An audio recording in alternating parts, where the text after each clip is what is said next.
Fala galera, hoje vamos falar sobre o Absolute Batman, ou Batman Absoluto, no novo universo Absoluto da DC, que basicamente é a versão da DC do universo Ultimate da Marvel. Scott Snyder realmente arrasou nessa história, ela tá incrível. Então eu vou te contar essa história completa, sem enrolação. Vamos lá agora.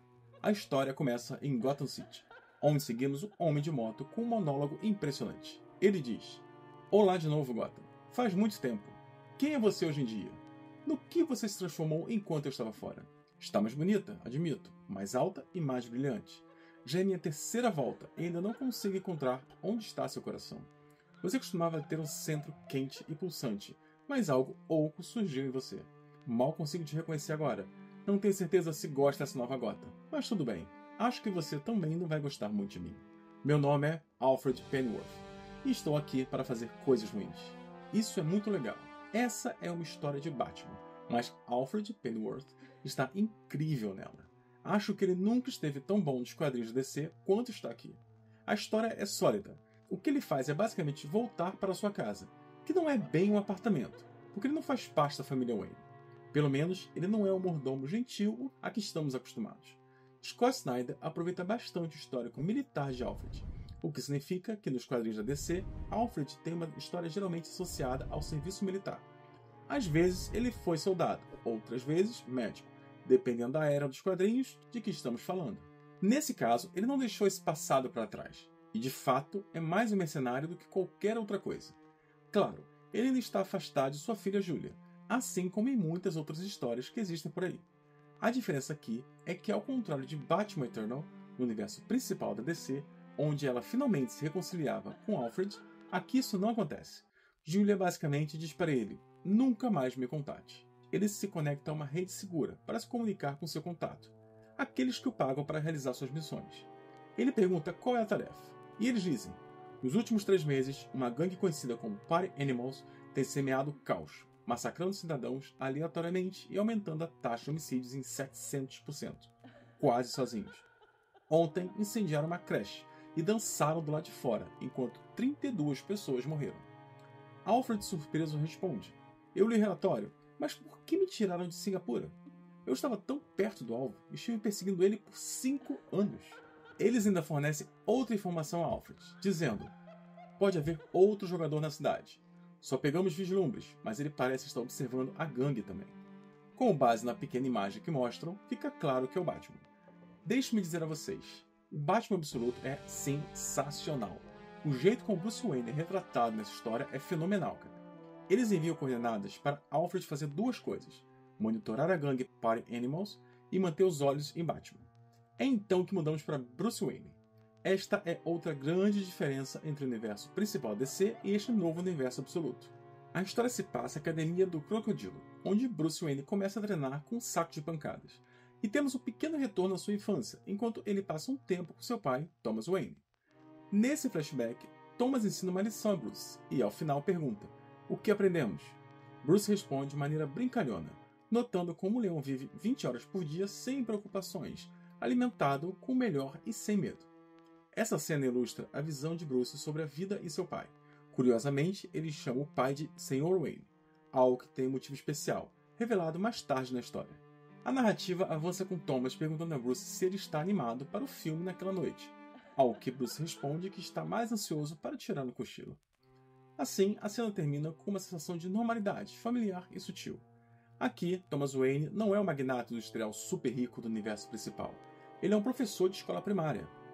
De repente, tiros começam a ser ouvidos no zoológico, e a história avança para Bruce Wayne quebrando o saco de pancadas durante seu treinamento, e encontrando o que conhecemos como Crocodilo. Mas, diferente do vilão que estamos acostumados, ele não é exatamente o criminoso que todos imaginam. Na verdade, Crocodilo está mais envolvido na comunidade e tenta melhorar a cidade de Gotham. Há uma conversa interessante em que é mencionado que Oswald Cobblepot, Pinguim, conseguiu uma licença exótica de animais para Crocodilo, o que explica por que ele anda com crocodilos e cobras pela cidade.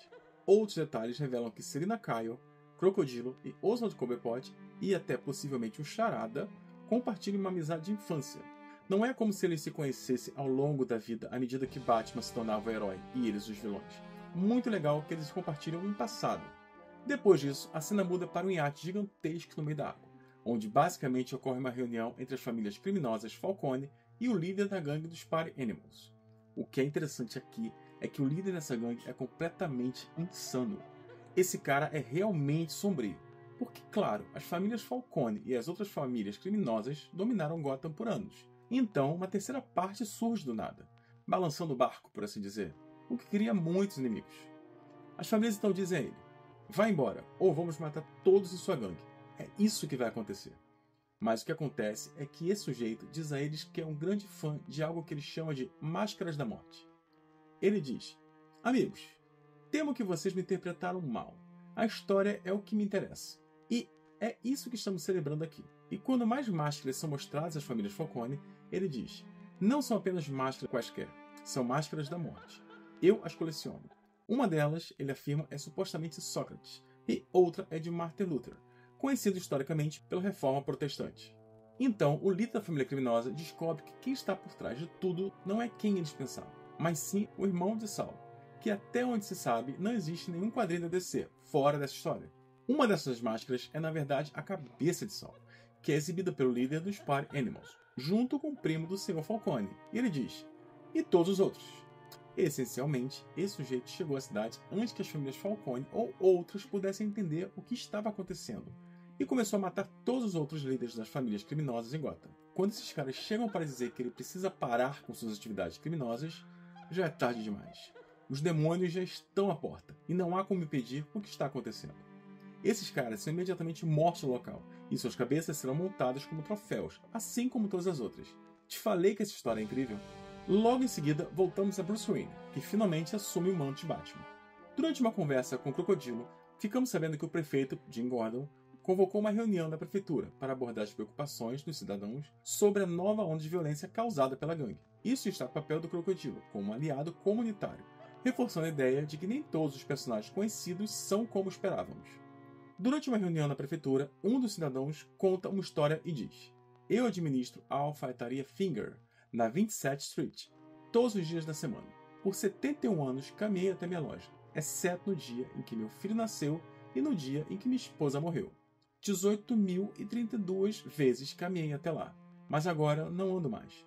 Não ando em lugar nenhum porque estou com medo. E é exatamente isso que acontece com os cidadãos de Gotham. O ponto-chave é que, enquanto toda essa reunião pública é conduzida pelo prefeito Jim Gordon, Alfred Pennyworth está observando tudo de perto e em contato com seu informante, recebendo e transmitindo informações.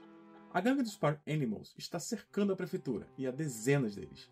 A intenção é clara: invadir e matar todos em um golpe só. Nesse momento, o prefeito Jim Gordon fala sobre como vai levar esses criminosos à justiça, garantindo que está trabalhando incessantemente com a polícia. Mas as pessoas o criticam, dizendo: polícia? Os Party Animals incendiaram uma delegacia há apenas 2 horas. A polícia não pode fazer nada, porque esses caras não têm medo deles. Quando a polícia enfrenta alguém igualmente capaz, sua única aliada verdadeira é o medo.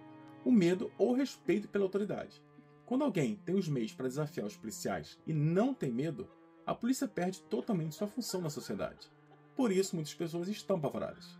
Nesse ponto, Selina Kyle, conhecida como Mulher Gato, se levanta e diz: olhem para nós, todos nós. Isso é o que eles querem.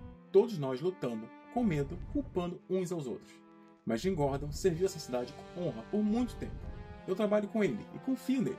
Também confio que podemos ser melhores do que isso. Não depende só dele ou do comissário Bullock. Depende de todos nós parar esses assassinos. Esta é a nossa cidade. Antes que ela pudesse terminar a frase, uma granada, mais precisamente uma granada de luz, é lançada e cega a todos. Os Party Animals entram arrombando e dizem: alguém quer implorar?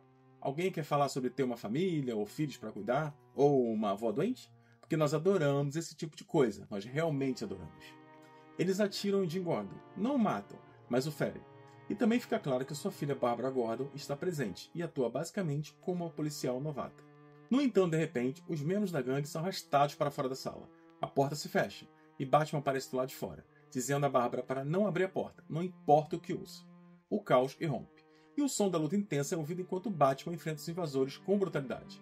Alfred, que estava observando a cena, recebe a ordem de intervir se necessário, mas opta por fechar os olhos, evitando o confronto direto enquanto Batman luta e domina os atacantes com precisão e ferocidade. Alfred Pennyworth, que está mais ouvindo do que assistindo tudo fisicamente, faz um monólogo incrível e oferece uma visão fascinante sobre a natureza dessa versão do Batman. Ele diz: "Olha só você, quem quer que seja. Você tem estilo, dou isso a você. Então, vamos ver do que você realmente é capaz." Ao observar Batman lutar, Alfred comenta: "Você é rápido, constante e, acima de tudo, focado. Tem esperado por isso, não é? Sim, você superou. Treinou artes marciais mistas, uma mistura própria de Muay Thai e Jiu-Jitsu brasileiro, mas é um atacante acima de tudo. Brutal, porém preciso. Está fazendo um show, um pisão na perna para que todos ouçam o estalo, um braço quebrado sobre o joelho, enviando uma mensagem para cada pessoa. E está gostando disso também. E o trabalho com a faca, meu Deus, tão sangrento, mas tão preciso. Cada artéria é evitada por pouco, sem fatalidade, nenhuma sequer. Isso significa que você é um idealista." Isso leva a um confronto com um sujeito que se autodenomina The Hand. Ele se apresenta dizendo: "Esta mão já matou mais pessoas do que você pode contar. Vou te dar uma chance de sair do nosso caminho." O interessante é que o cara saca uma dos maiores cutelos que Batman já viu. O que Batman faz? Responde à altura, tirando um machado de batalha, o Batman Battle Axe, e corta a mão do adversário fora, de forma precisa e não letal. Ele ainda o provoca: "Tem um hospital por aqui em algum lugar, mas não me lembro em que direção. É melhor você começar a correr, a menos que queira sangrar até a sua morte." Em seguida, Batman se dirige aos outros membros do grupo, Party Animals, revelando que eles dependem mais de números e ameaças do que de verdadeiramente coragem, dizendo-lhes: "Saiam do meu caminho." E todos saem correndo. Observando isso, Alfred comenta: "Bem feito. Mas se fosse um verdadeiro estrategista, teria montado uma armadilha para aqueles que fugiram da cena." Apenas para descobrir que Batman realmente fez isso. Ele ativa uma armadilha que explode o lugar todo, não o suficiente para matar todos, mas o bastante para cumprir sua missão. Alfred então recebe uma mensagem de seu contato, que pergunta o que está acontecendo, dizendo que as imagens do satélite não fazem sentido. Quem quer que seja esse jogador, ele deve intervir. Alfred responde: "Ok." Então Alfred se aproxima do Batman e diz: "Este é o som de uma espingarda automática DC-34, garoto. Existem apenas 3 delas no mundo. Poderia espalhar seus miolos pela calçada antes mesmo de você piscar." O que o Batman faz? Ele diz: "Cara, você precisa vir forte." Chuta Alfred, tira a arma de suas mãos e sai com ela, comentando casualmente: "Parece perigosa", e vai embora. Depois disso, Alfred começa uma investigação profunda para descobrir quem é esse Batman, e com isso revela a origem moderna do Batman absoluto, no universo absoluto. No dia seguinte, todos em Gotham estão comentando sobre isso. Quem é o Batman? Alfred reflete sobre quem realmente é Bruce Wayne. Você esconde seus rastros muito bem, mas é fácil quando você não é ninguém. Apenas um cara de 24 anos, filho de uma assistente social e um professor.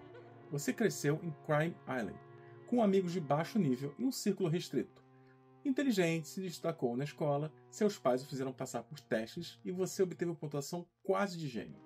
No 5º ano, Bruce venceu uma competição de engenharia estudantil, criando uma ponte móvel e dobrável para levar ajuda a locais atingidos por catástrofes. O design era semelhante ao de uma asa de morcego. O prêmio foi um troféu e uma discussão com a classe para o zoológico de Gotham, onde tudo começou. Durante a visita, alguém começou a disparar contra a multidão. Pessoas foram mortas, e Thomas Wayne reuniu as crianças e as levou para a casa dos morcegos, dizendo para ficarem seguras. No meio disso, ele foi aparentemente baleado. Alfred prossegue: "Depois disso, você se perde por muito tempo, se revolta, desconta sua raiva no mundo. Mas então você se encontra de novo, algo o inspira. Você volta para a escola e consegue uma bolsa para a melhor universidade do estado. Mas na primeira semana você se machuca, uma lesão de tecido mole.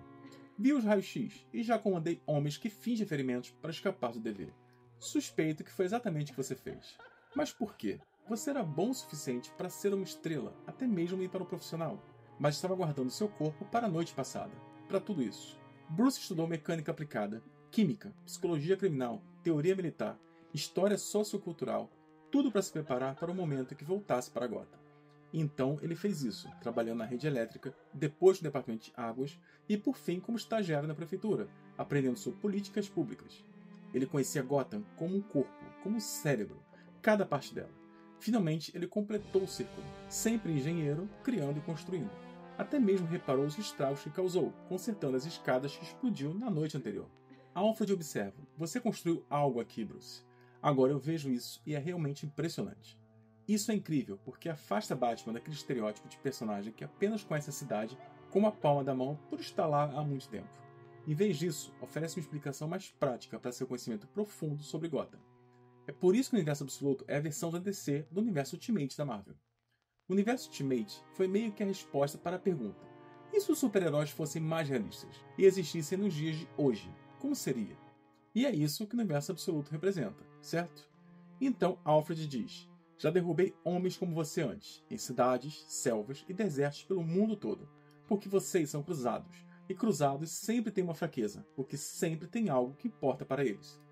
E o dele estava bem ali, sua mãe, Martha Wayne, que aparentemente nunca morreu, apenas seu pai. Você pode traçar quase paralelos com Peter Parker, entre essa versão do Batman e a que tradicionalmente vemos nos quadrinhos da DC, onde ele perdeu ambos os pais. Então, basicamente, eles estão conversando e Bruce diz algo como: você sabe, eu te amo, do jeito que você falaria com um dos pais. Alfred continua: eu poderia te matar bem aqui, na frente dela. Seria fácil. É o que eu deveria fazer, mas você é apenas um garoto. No final das contas, Alfred aparece diante do Batman em seu esconderijo, mas não na Batcaverna, sob a mansão Wayne, porque essa mansão não existe. É difícil ter uma mansão Wayne quando sua mãe é apenas uma assistente social e não ganha bilhões de dólares. Onde Bruce Wayne vive é em prédios abandonados e velhos, o que permite que ele opere sem que ninguém perceba o que está fazendo, já que esses edifícios foram projetados como frentes fiscais, basicamente usados apenas para deduções. Ninguém mora ali. Alfred aparece ali com sua pistola, dizendo: vou te deter, e acabou. Batman então saca a própria arma que pegou de Alfred, a espingarda DC-34. Alfred diz: achei que você fosse melhor do que isso, que não matasse ninguém. Batman responde com um tiro em Alfred, aparentemente o derrubando, e foge de moto. Agora aqui está a parte interessante. Alfred comenta: algumas coisas aconteceram muito rápido. Primeiro percebi que ele modificou minha espingarda para ser não letal. Ele simplesmente acabou com ela. Segundo, ouvi a arma cair ao meu lado, como se dissesse: fica com ela. Terceiro, ouvi o rugir da minha própria moto. E em quarto, sua voz dizendo: você não é o único que segue as pessoas. Então parece que desde que Alfred chegou a Gotham, Bruce vinha observando e coletando informações sobre ele, da mesma forma que Alfred fazia com Bruce. Alfred se pergunta: o que isso significa? E para onde você está indo? O que acontece quando você realmente se torna quem pretende ser? Depois temos esse epílogo, que é muito, muito legal, onde Alfred, falando com seu contato, diz: eu vou cuidar do Batman na próxima vez que ele interferir. E seu contato responde: certo, combinado. Mas para o que vale, o alvo que você estava seguindo anteriormente nas Filipinas, antes de o tirarmos de lá e trazermos para cá, ele está solta. Ninguém sabe onde ele está. Achamos que você deveria saber. Aqui está a questão. É incrível porque o que acontece é que Alfred diz: 5 anos eu rastreei enquanto ele estudava com Henry Ducard na França. Então ele matou o cara enquanto treinava com a Liga dos Assassinos. Então matou eles também. Agora, esse cara está solto.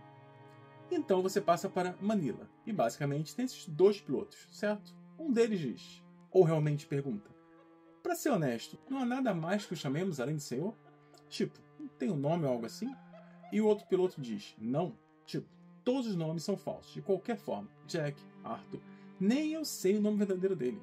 Quando você é um dos 30 homens mais ricos do planeta, você pode ser quem quiser. E então o outro cara diz: você acha que ele gostaria de ser meu amigo rico e generoso? E esse cara diz: não, certo? Não faça isso, não brinque. E quando o cara pergunta por quê, o segundo piloto diz: você não ouviu? O cara nunca ri, de nada. Nunca. É por isso que o chamam de Coringa. Cara, até me arrepia. Com isso, pessoal, vamos encerrar. Scott Snyder está de volta. Cara, estou muito animado para ver para onde isso vai. Muito obrigado para quem ficou até aqui. Se vocês gostaram do vídeo, não se esqueça de dar um like. Se não é inscrito, se inscreva no canal, que isso vai mostrar para mim que vocês gostam desse tipo de vídeo. E o like é a melhor resposta que vocês podem me dar, e dizendo: traz mais desse tipo de conteúdo. Então, vamos ficando por aqui. Até a próxima história. Valeu!